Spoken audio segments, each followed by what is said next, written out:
चलिए आई भैया एगो फिर से स्टूडियो में हमनी के बनी जाएगो भोजपुरी बिरह गीत रउआ लोग के बीच में लेके आइल बनी। एगो लड़का एगो लड़किनी से बहुत प्यार करता, बहुत मोहब्बत करता। ओकरा के करेजा अपन निकाल के दे दिले बा गोलू भैया, लेकिन वो कैले का भी ओकरा साथे आई गीत के माध्यम से सुनल जाओ। आस विश्वास सब तोड़ दे हलूना, जिंदा बना के हमके छोड़ दे हलू।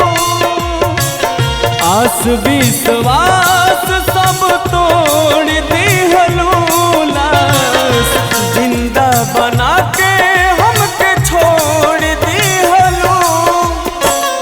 जाए हर जाई कैसन दिहलू सजाई, जाए हर जाई कैसन दिहलू सजाई। लगे नैया किनारे के बोर दिहलू, लगे नैया किनारे के बोर दिहलू।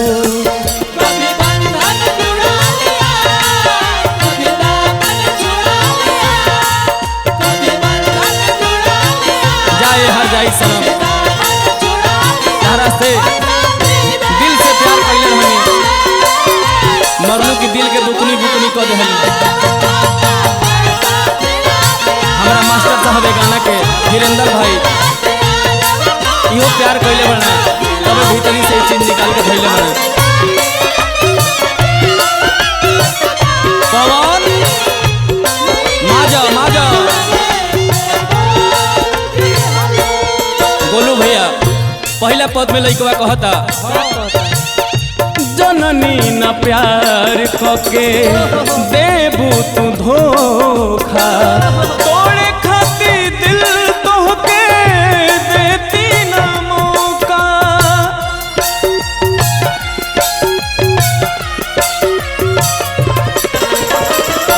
जननी न प्यार कके देबू तू धोखा, तोड़े खाती दिल तोहके देती न मौका।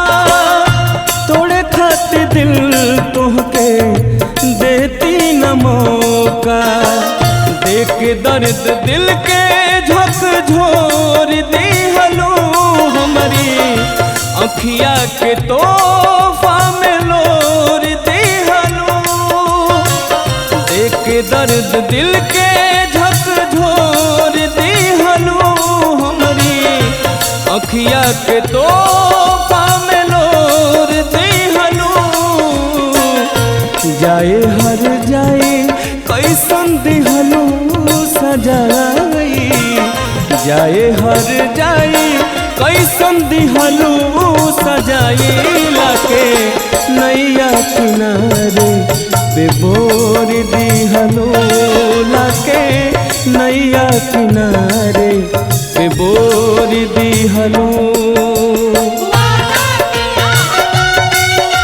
हमारा मित्र परम मित्र भरत बागी जी बैठल मनी, बगल में हमार वीरेंद्र भाई मास्टर साहब नहीं के लिखल गीत है।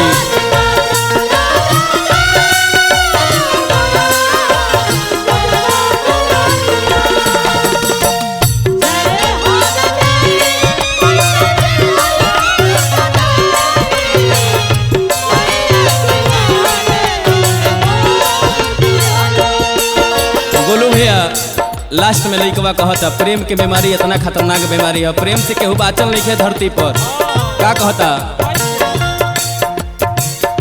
हमारा बिना ना तोहर कटे दिन रात हो, अतना बाउर भइनी कि तू करेलू ना बात हो।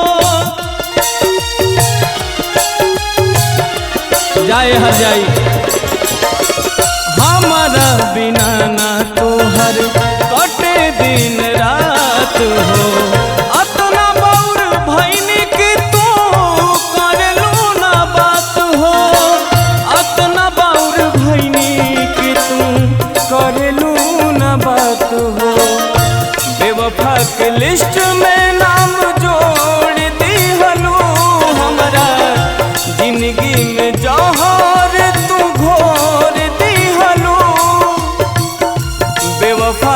लिस्ट में नाम जोड़ दिहलू हमारा जिंदगी में जहर तू घोर दिहलू जाए हर जाए कैसन दिहलू सजाई जाए हर जाए कैसन दिहलू सजाई लाते नैया किनारे बबूर दिहलू जाके नैया किनारे बबूर दिहलू आस विश्वास सब तोड़ दिहलू जिंदा बना के हमके छोड़ दिहलू आस विश्वास सब तोड़ दिहलू जिंदा बना के हमके छोड़ दिहलू जाए हर जाए कैसन दिहलू सजाई जाए हर जाए कैसन दिहलू सजाई लगे नैया किनारे पे बोर दिहलू लगे नैया